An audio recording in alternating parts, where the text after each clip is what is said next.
l'émergence de l'intelligence collective à l'échelle de l'humanité, ça ne va pas se faire avec des structures pyramidales.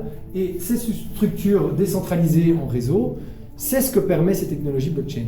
Et d'ailleurs, à ce propos-là, j'ai une anecdote, l'intelligence collective, c'est cette anecdote de la foire et du bœuf. Vous avez déjà entendu parler de ça? C'est-à-dire, dans les foires aux États-Unis, vous avez un bœuf et vous avez un concours.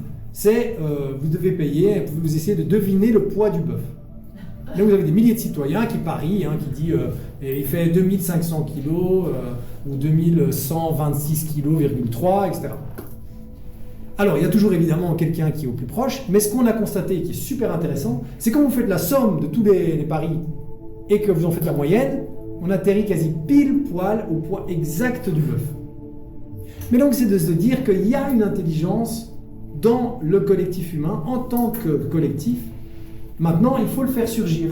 Et pour le faire surgir, il faut une architecture en fait, qui s'inspire finalement des réseaux neuronaux dans votre cerveau, qui sont très fluides en fait. Il n'y a pas une petite pyramide, il n'y a pas un neurone qui est le chef, et puis il y a des sous-chefs, et puis il y a des sous-sous-chefs, etc.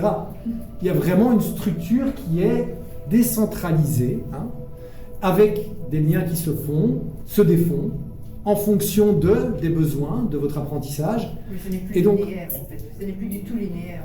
C'est plus linéaire et c'est dynamique, quoi. Il y a cette question dynamique. Et donc, encore une fois, c'est ce qu'on est occupé à faire. On est en train de démanteler des structures qui ont été mises en place, un peu comme des échafaudages, si vous voulez. Okay, parce que tant que le bébé est en croissance, il faut des échafaudages pour que les organes se structurent, etc. Mais une fois que le bébé il est pleinement formé, etc., il n'y a plus besoin de ces échafaudages centralisés, hiérarchiques, etc.